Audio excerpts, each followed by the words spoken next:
Padmesh institute of वैदिक sciences की ओर से आपको नमस्कार। ये एपिसोड हम कानपुर के दुर्गा प्रसाद विद्या निकेतन गुजैनी के सीबीएसई स्कूल में बच्चों के साथ में ज्योतिष की और उनके अध्यापकों के साथ में ज्योतिष की जो तरह तरह की संभावनाएं हैं उन पर चर्चा कर रहे हैं। भारतीय संस्कृत में जो आयाम हैं, जो स्तंभ हैं, वो 4 हैं। उसमें काम, अर्थ, धर्म और मोक्ष, इन पर पूरा भारतीय संस्कृति का आधार शिला है। ऐसे में किसी चीज़ को नहीं छोड़ा गया, अर्थ को नहीं छोड़ा गया। अर्थ का मतलब रुपया, पैसा, संपत्ति। काम का अर्थ दाम्पत्य जीवन, परिवार, संतान, वैभव। धर्म का अर्थ जो कुछ अर्जित किया है समाज से, वो समाज को वापस करें। और मोक्ष का अर्थ परमात्मा की प्राप्ति। तो संपूर्ण जीवन को अलग अलग विधाओं के साथ में जोड़ा गया है। और ज्योतिष में ये सारी की सारी 4 विधाएं हैं। ये जो 12 आप इसमें भाग देख रहे हैं, तो माता पिता की कृपा से हमको शरीर प्राप्त हुआ। और माता का भाव ये है और पिता का भाव ये है। पिता के बारे में सारी जानकारी यहाँ से होती है और माता के बारे में सारी जानकारियाँ यहाँ से होती हैं। हम अपने कुटुंब के बारे में यहाँ से जानकारियाँ प्राप्त करते हैं और भाई बहनों के बारे में यहाँ से जानकारी प्राप्त करते हैं। संतान के बारे में, शिक्षा के बारे में यहाँ से जानकारी करते हैं। मामा, चाची, नानी, इनके बारे में यहाँ से जानकारी करते हैं। रोग और शत्रुओं का भी होता। और दाम्पत्य जीवन यानी ससुराल पक्ष का हम जानकारी यहाँ से प्राप्त करते हैं। और मृत्यु कैसी होगी, मृत्यु का जो चित्रण है कि किस प्रकार से, किस रोग से होगी और किस परिस्थिति में होगी, दुर्घटना से होगी, यात्रा में होगी, धर्म स्थल पर होगी, अचानक हार्ट अटैक से होगी, कैंसर से होगी। ये भाग्य भाव है। भाग्य भाव से हम धर्म की बात भी करते हैं, अध्यात्म की भी बात करते हैं, गुरु की भी बात करते हैं। और इससे आपका पिता के अतिरिक्त जो है कर्म आप जो करते हैं, कर्म का भाव है। और इसके बाद में आपकी जो आय है, आय का क्या साधन होगा वो दिखाई देता। और व्यय है, इसको हम पूर्व जन्म भी मानते हैं और इसको हम अगला जन्म भी मानते हैं कि पूर्व जन्म से आप क्या लेकर के आए और अगले जन्म में हम क्या लेकर के जाएंगे। आज हम चर्चा कर रहे हैं, ये बेसिक चीज़ें हैं कि दाम्पत्य जीवन में जो तमाम प्रकार की समस्याएं आती हैं, आमतौर से लोग कुंडली मिलान करते हैं और 36 गुणों में से अगर 20 गुण 22 गुण मिल जाते हैं तो विवाह के लिए स्वीकृत दे देते हैं कि यहाँ विवाह किया जा सकता है। उनमें से एक दोष को जो बहुत विशेष रूप से माना जाता है, पहले तो दक्षिण भारत में माना जाता था, आज की तारीख में उत्तर भारत में भी उतना ही महत्वपूर्ण है, मंगली दोष। कई लोगों को भ्रम होता है कि मंगल कम है, ज़्यादा है। मंगली शब्द ही अपने आप में है कि आपका मंगल अगर इन 5 स्थानों पर है, कुंडली में कोई भी नंबर लिखा हुआ सकता है। इस भाव में अगर मंगल लिखा है तो मंगली है, इस भाव में अगर मंगल लिखा है तो मंगली है, इस भाव में मंगल लिखा है तो मंगली है, इस भाव में मंगल लिखा है तो मंगली है, इस भाव में लिखा है मंगल तो मंगली है। इसके अतिरिक्त कहीं भी मंगल, ये मंगल कारक भी हो सकता है, अकारक भी हो सकता है। ये मंगल आपके लिए लाभदायी भी हो सकता है, ये मंगल आपके लिए हानिकारक भी हो सकता है। दाम्पत्य जीवन का संबंध 7वें भाव से है। जब दाम्पत्य जीवन की हम बात करते हैं कि हमको कैसी पत्नी मिलेगी, कैसा स्वभाव होगा, उसकी पारिवारिक स्थिति क्या होगी, उसकी बुद्धि की कैसी स्थिति होगी, उसकी शारीरिक क्षमताएं कैसी होगी, उसकी मानसिक स्थिति कैसी होगी, ये सब कुछ कुंडली के माध्यम से जाना जा सकता है। आपका विवाह कब होगा, विवाह का स्तर कैसा होगा, विवाह के समय कौन सी परेशानियां आ सकती हैं, ये सारा का सारा सारी चीज़ें केवल इस भाव से मालूम होती है। इस भाव का स्वामी 1, 2, 3 और 4 अगर इस भाव में बैठा है तो ये मान के चलिए कि दाम्पत्य जीवन में परेशानियां आएंगी ही। आपके दाम्पत्य जीवन में परेशानियां रहेंगी। तो उस भाव का अगर स्वामी यहाँ बैठा और इस भाव का स्वामी अगर यहाँ आ जाता है, अपने से 90 आ जाता है, तो वो परेशानियां कम हो जाएंगी। परेशानियां तो रहेंगी, बहू की सास से नहीं पटती है, ननद से नहीं पटती है, आप उसके बीच में पिस रहे हैं, लेकिन ये जो चीज़ें हैं, ये परिस्थितियां ऐसी क्रिएट करता रहेगा जिससे आपका दाम्पत्य जीवन सुखी रहेगा। इस भाव का स्वामी अगर लग्न में चला जाता है तो एक दूसरे के केयरिंग रहेंगे, यानी आप दूसरे को पूरी तरह से समर्पित रहेंगे, पूरी तरह से अच्छी तरह से दाम्पत्य जीवन रहेगा। यहाँ का शत्रु राशि कोई ग्रह आ जाता है, जैसे मान लीजिए यहाँ पर आपके लग्न जो है कन्या लग्न है और यहाँ पर मंगल आ जाता है तो दाम्पत्य जीवन के लिए बहुत ही खराब है, चाहे मिथुन हो चाहे कन्या लग्न हो। अगर कर्क और सिंह लग्न है और यहाँ मंगल आ जाता है तो दाम्पत्य जीवन आपका बहुत ही अच्छा रहेगा। मंगली दोनों स्थितियों में, लेकिन दाम्पत्य जीवन अच्छा रहेगा, दाम्पत्य जीवन में किसी प्रकार की परेशानी नहीं रहेगी। पंचमेश और सप्तमेश का अगर कॉम्बिनेशन है तो आपका भाग्योदय जो है निश्चित रूप से संतान के बाद में होगा। कई लोगों का विवाह हो गया, विवाह होने के बाद में तमाम प्रकार की परिस्थितियां गड़बड़ होने लगती हैं, एक दूसरे को पसंद नहीं करते हैं। तो ऐसी स्थिति में आपको क्या होगा कि अगर जैसे ही संतान होगी, चाहे लड़का हो चाहे लड़की हो, तो संतान के माध्यम से के जन्म के बाद ही आपके दाम्पत्य जीवन में सुधार आएगा, आपका दाम्पत्य जीवन सुखद होगा और एक लंबा जीवन होगा। दूसरा ये है कि अगर इसका स्वामी यहाँ पर चला जाता है तो 9वें भाव में चला जाएगा, तो 9वें भाव में जैसे चला जाएगा तो इसका तात्पर्य यह है कि आपको शादी के बाद में, विवाह के बाद में आपका भाग्योदय हो जाएगा, यानी आप लगातार प्रगति करते रहेंगे। नौकरी में है तो नौकरी में प्रगति होगी, व्यापार में है तो व्यापार में प्रगति हो जाएगी। अगर अकेला कोई भी लग्न है, अकेला यहाँ पर सूर्य है, तो निश्चित रूप से दाम्पत्य जीवन में समस्याएं आएंगी।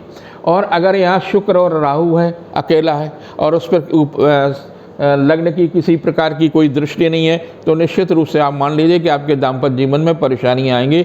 दोनों के स्वभाव में अंतर रहेगा, दोनों के चरित्र में अंतर रहेगा, जिसके कारण से दाम्पत्य जीवन टूट भी सकता है, विरक्ति भी हो सकता है।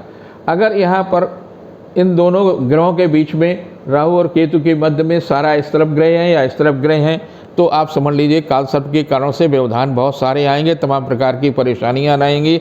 विवाह से पहले उनकी शांति अवश्य करा लीजिए।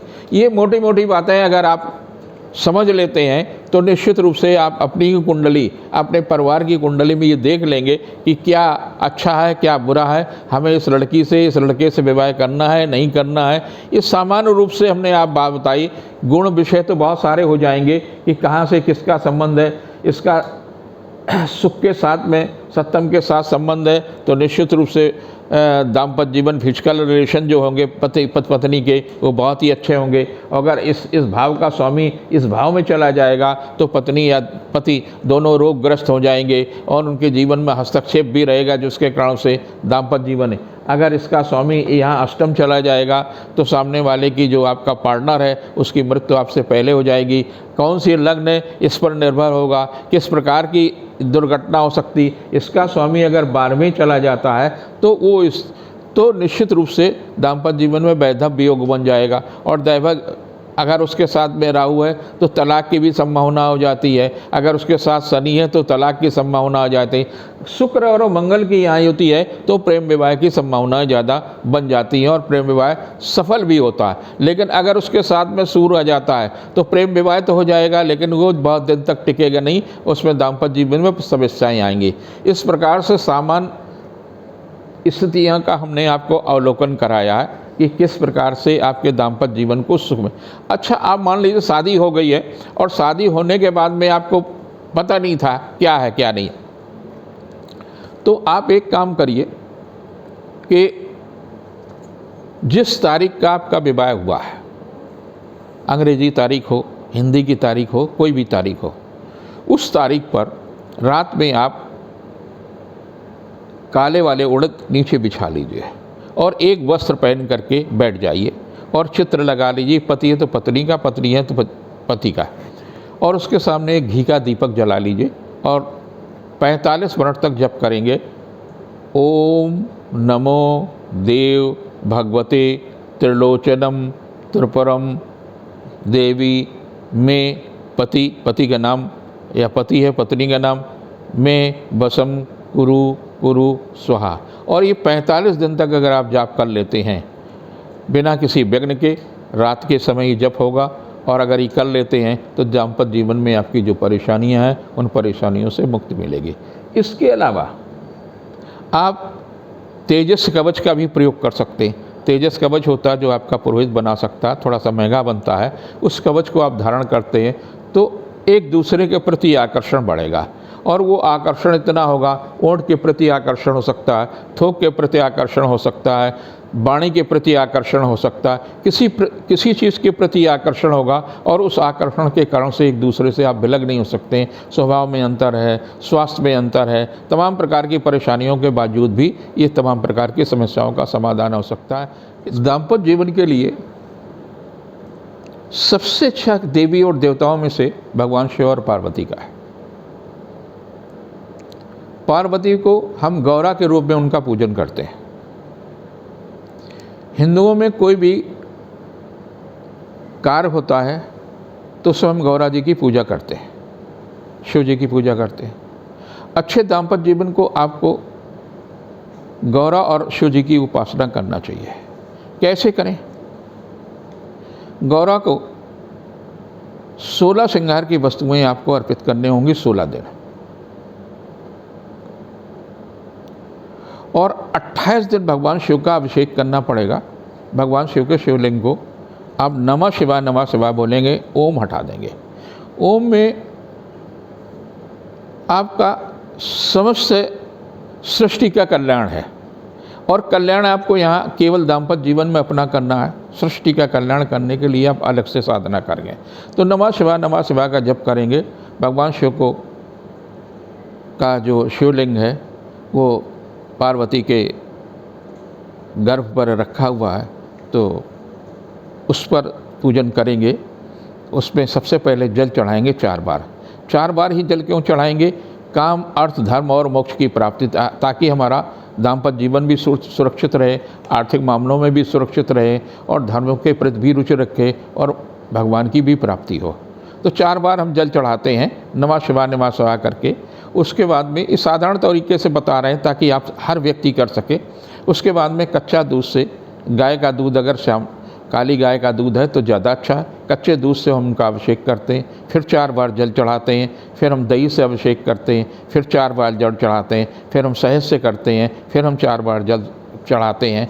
और उसके बाद में घृत से, दही के बाद में घृत करते हैं, घृत के बाद में शहद करते हैं, शहद के जल नियमित रूप से आपका चढ़ता रहना चाहिए हर एक के बाद में। और आखिरी में शर्करा से हम उनको करते हैं। शर्करा का तात्पर्य चीनी से करते हैं। उसके बाद में 5 चीज़ों को मिला लेते तो पंचामृत बन जाता। पंचामृत से अभिषेक करने के बाद में फिर हम जल से उनका स्नान करते, विधिवत पूरा स्नान कराते हैं, श्रृंगार करते हैं, और श्रृंगार करने के बाद उनको स्थापित करते हैं और उनसे प्रार्थना करते हैं, हे शिव भगवान, हे भोलेनाथ जी, हे आशुतोष जी, आपसे मेरी प्रार्थना है जिस प्रकार से आपको दाम्पत्य जीवन सृष्टि में सबसे सुंदर है, ऐसा ही दाम्पत्य जीवन मेरा भी कर दीजिए, मेरा भी कर दीजिए, मेरा भी कर दीजिए। 3 बार उनसे करिए, प्रणाम कर दिए। यथा सामर्थ्य आप अपनी दक्षिणा और जो उसका पदार्थ बचा हुआ है वो गंगा जी में या बहते हुए जल में कहीं भी प्रभावित कर सकते हैं। तो इस प्रकार से दाम्पत्य जीवन आपका सुखी हो जाएगा। हमने दाम्पत्य जीवन के लिए 3 उपाय बताए। 3 उपायों में से कोई भी उपाय आप कर सकते हैं, वो दाम्पत्य जीवन के लिए सृष्टि है। कई प्रयोग ऐसे हैं जो तांत्रिक, जिसको हम व्यक्तिगत रूप से बताते हैं, सार्वजनिक रूप से नहीं करते हैं, क्योंकि कई लोग जो है उसका दुरुपयोग करते हैं, इधर उधर उनका प्रयोग करके जो है वो करते हैं। इस कारण से सार्वजनिक रूप से नहीं बताते हैं, जिनको आप कर सकते हैं। अब इस सप्ताह में दो चीज़ें हैं बड़ी महत्वपूर्ण है। एक तो महत्वपूर्ण चीज़ ये है कि सूर्य का परिवर्तन होगा। सूर्य 15 तारीख को मिथुन में प्रवेश कर जाएगा और 18 को शुक्र और राहु की जो युति है वो भंग हो जाएगी। शुक्र जो है वृष राशि में पहुंच जाएगा बुध के साथ। तो जिनकी मेष राशि है उनके लिए सप्ताह काफ़ी अच्छा होगा। आर्थिक मामलों में सफलता मिलेगी, पारिवारिक प्रतिष्ठा होगी। 12 को दाम्पत्य जीवन सुखमय होगा, मांगलिक या सांस्कृतिक उत्सव में हिस्सेदारी लेंगे। 13-14 को कुछ थोड़ा सा यात्रा भी हो सकती है, देशाटन हो सकता है, या पारिवारिक सुख में व्यवधान रहेगा। 15-16 को चली आ रही समस्या का समाधान होगा, सुख समृद्धि में वृद्धि होगी, जीविका के क्षेत्र में प्रगति होगी। इसके बाद में 17 और 18 का जो दिन होगा उसमें आपको कार्य क्षेत्र में सफलता मिलेगी। शासन सत्ता से भी सहयोग ले सकते हैं, माता पिता का भी सहयोग मिलेगा।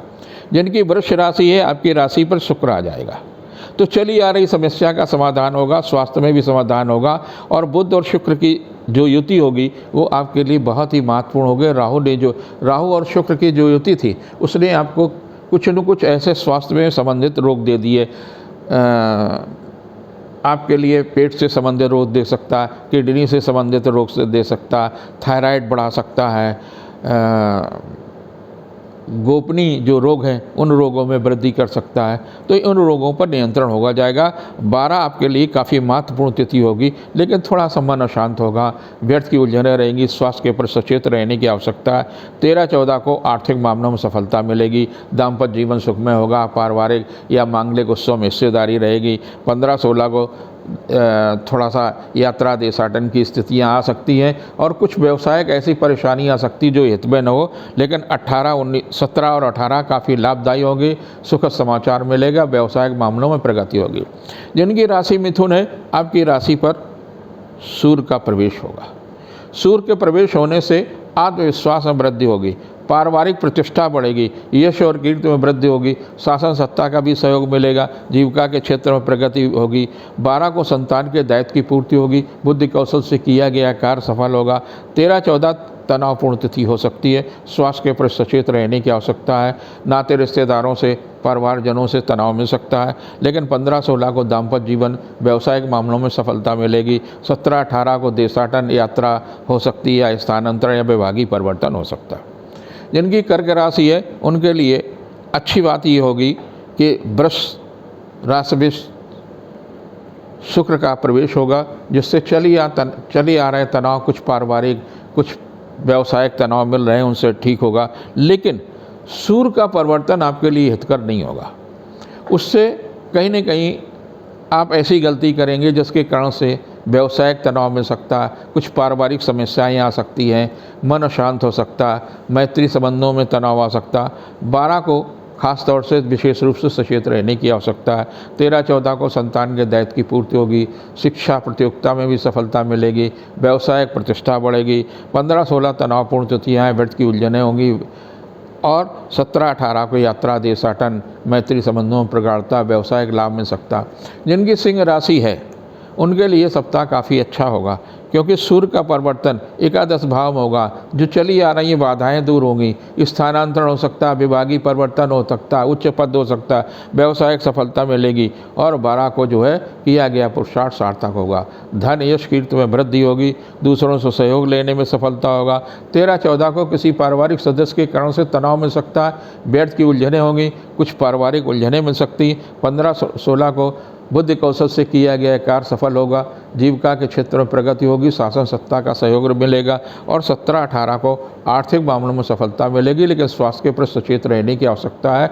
विरोधी या स्वास्थ्य आपको कहीं न कहीं तनाव दे सकता है। जिनकी कन्या राशि, उनको स्थानांतरण, देशाटन, भ्रमण, निजी सुख में वृद्धि होगी, व्यावसायिक मामलों में सफलता होता है। सूर्य का परिवर्तन आपके लिए बहुत ही महत्वपूर्ण होगा, क्योंकि मिथुन राशि में सूर्य आपका जब पहुंचेगा तो शासन सत्ता से, पिता से, घर के लोगों से सहयोग मिलेगा, जीवन साथी का भी सहयोग रहेगा, देशाटन अच्छे स्थानों पर भ्रमण मिलेगा।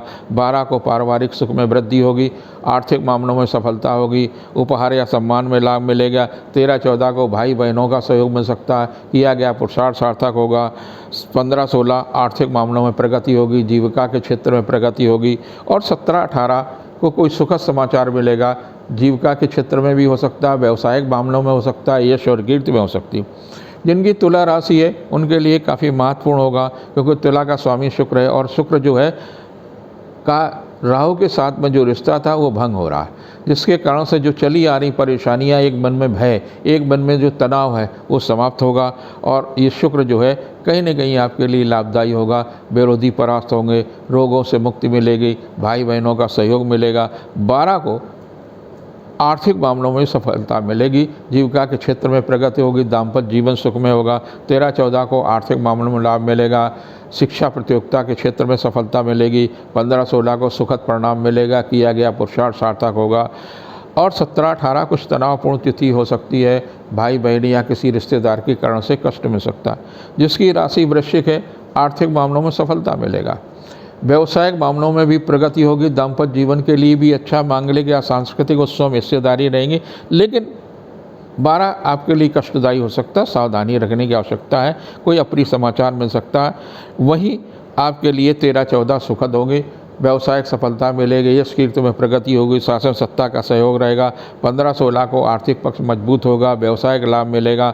17-18 को मैत्री संबंधों में प्रगाढ़ता आएगी, भाई बहनों का भी सहयोग रहेगा, जीविका के क्षेत्र में भी प्रगति होगी। जिसकी धनु राशि है, धनु राशि के वालों के लिए सप्ताह काफ़ी महत्वपूर्ण होगा क्योंकि इनके लिए सूर्य का जो परिवर्तन है वो काफ़ी महत्व रखता है। व्यवसायिक मामलों में लाभ मिलेगा, अच्छी पोस्टिंग हो सकती है, व्यवसायिक जो रुका हुआ कार्य है उसमें भी सफलता मिल सकती है। 12 को कुछ कर्म क्षेत्र में व्यवधान आ सकते हैं, लेकिन दूसरों के सहयोग लेने से सफलता मिलेगी। 13-14 तनावपूर्ण तिथियाँ, स्वास्थ्य के प्रति सचेत रहने की आवश्यकता है, कोई अप्रिय समाचार मिल सकता। 15-16 को व्यवसायिक प्रयास सार्थक होगा, जीविका के क्षेत्र में प्रगति होगी, शासन सत्ता का भी सहयोग मिल सकता है। और 17-18 धन यश कीर्ति में वृद्धि होगी, सामाजिक प्रतिष्ठा वृद्धि होगी। जिनकी राशि मकर है उनके स्वास्थ्य में सुधार होगा, आर्थिक मामलों में सफलता मिलेगी, जीविका के क्षेत्र में प्रगति होगी। लेकिन मिथुन में सूर्य का आना कहीं न कहीं तनाव देता रहेगा, व्यर्थ की उलझने भी देगा, दाम्पत्य जीवन में भी तनाव देगा, अतृप्त से रहेंगे। इस सप्ताह 12 को सुखद समाचार मिल सकता है, यश कीर्ति में वृद्धि में हो सकती है। 13-14 को जीविका के क्षेत्र में प्रगति होगी, आर्थिक पक्ष मजबूत होगा। लेकिन 15-16 तनावपूर्ण तिथियाँ, स्वास्थ्य के प्रति सचेत रहने की आवश्यकता है, कुछ पारिवारिक कुछ व्यावसायिक तनाव मिल सकता है। और 17-18 को चली आ रही समस्या का समाधान होगा, यश और कीर्ति में वृद्धि होगी। जिनकी कुंभ राशि है, आपके लिए जो वृष का सूर्य था उसने काफ़ी स्वास्थ्य को प्रभावित किया, आर्थिक तनाव भी दिए।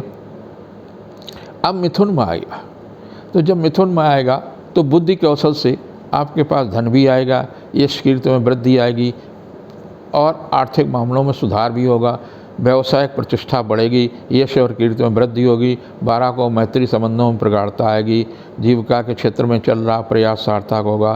13-14 को शासन सत्ता से भी सहयोग मिलेगा, धन यश कीर्ति में वृद्धि होगी। 15-16 को आर्थिक पक्ष मजबूत होगा, यश में भी वृद्धि हो सकती है, संतान के बारे में सुखद समाचार मिलेगा। 17-18 तनावपूर्ण तिथियाँ हैं, स्वास्थ्य के प्रति सचेत रहने की आवश्यकता। जिनकी मीन राशि है, मीन राशि में चौथे सूर्य आ रहा है, इस कारण से आपको स्वास्थ्य के प्रति विशेष रूप से सचेत रहने की आवश्यकता है। रुपया पैसे में भी सावधानी रखें, कहीं न कहीं रुपया पैसा फंस सकता है। अपने कर्मचारी या पार्टनर से, जो व्यावसायिक पार्टनर है, उससे सचेत रहिए जा करके, वो आपके साथ कहीं न कहीं तनाव देने की स्थिति में हो सकता है। 12 को जीविका के क्षेत्र में प्रगति होगी, मन खिन्न रह सकता है।